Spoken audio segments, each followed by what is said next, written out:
so many changes? Is it just necessitated with the heavy schedule you got ahead of you in the 6-day turnaround? Can you please explain your thinking there?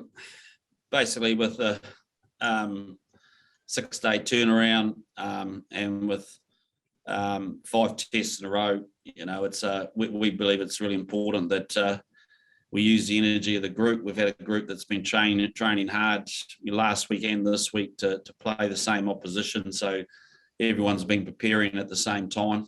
And, there's some of these changes are people that actually played significant minutes last week anyway against Argentina. If you look at the likes of Joe and Tyrell, TJ, Damian, Quinn, those sort of people. So, there's not as many changes, I think, on the park as perhaps what it looks like.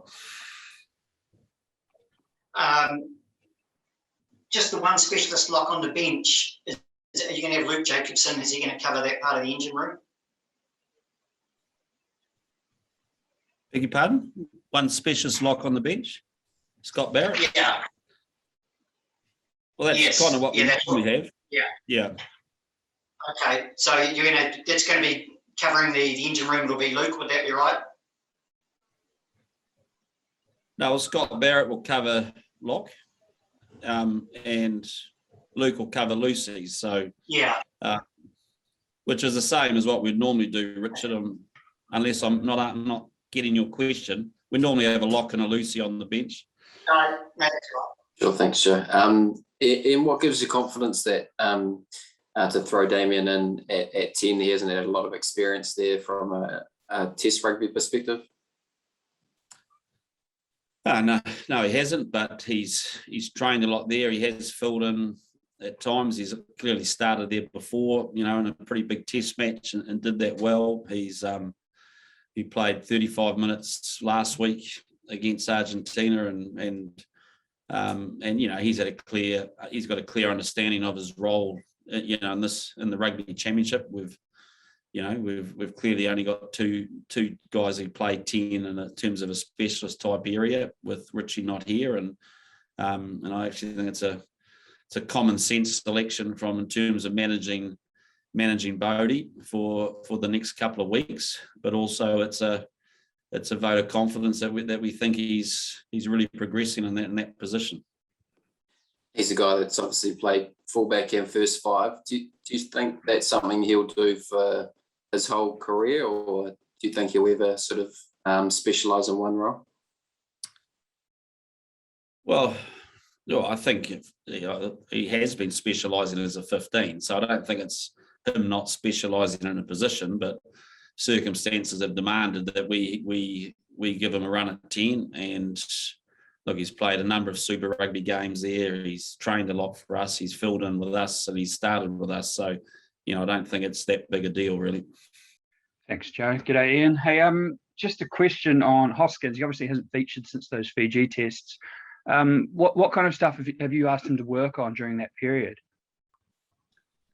I just carry on working on his game and all the little bits, I guess, that we would require every player to do. We've sent him away early, and every player gets their own individual plan about the things we want to work. He's a highly skilled player. We've talked to him about work rate needed and I guess the physicality of test matches, but he's the reason he's in there is he's been playing well, training well for us. He's contributing well off the park, and again, he's got a huge desire to go out and start and play. So, clearly we're looking forward to seeing how he goes. Another guy who hasn't had a lot of chances, obviously, Braden Enor, hasn't played since Super Rugby Trans-Tasman and only a second test. You guys obviously aren't expecting him to necessarily, hit the ground running straight away with his introduction this weekend. Well, we'd like him to. It's but he's had a year that he hasn't had a lot of rugby, and so it has been a matter of, I think we said right at the outset that we're clearly keen on him staying behind and playing some games for Canterbury before he came over to get some runs on the board, but that wasn't to be. So, but the last couple of weeks he's been training fully involved and nailing the roles of centre and wing, and and deserves an opportunity. Cool. And last one, just obviously no Anton again this week. Is that presumably just still the same issue as last week? Yep, still injury. Fair to say he would have played if we deemed he was right, but it's just a little niggle, so didn't want to do that. There's a little bit the same with Ethan de Groot. They're really progressing well, training fully, but just not quite right for selection. Yeah, thanks, Joe. Hey, Ian. Have you talked about the quick turnaround? Obviously, only 6 days, but have you also sort of had one eye looking ahead to the Springboks and making so many changes this week and making sure that your best guys are fit when you have to face the Springboks? No, it's been about the last 2 weeks, to be fair, Ollie. I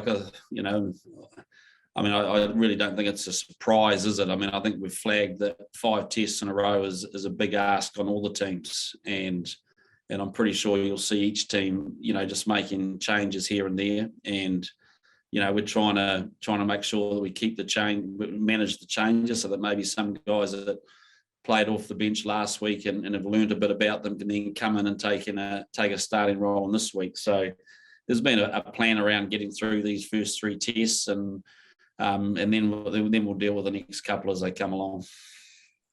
And just lastly from me, with the government opening up more MIQ spots, well, they're announcing that they're going to, does that change anything from your perspective? Does it allow you to bring players over if you had to, or send players back early, or is there no real change from your guys' perspective there?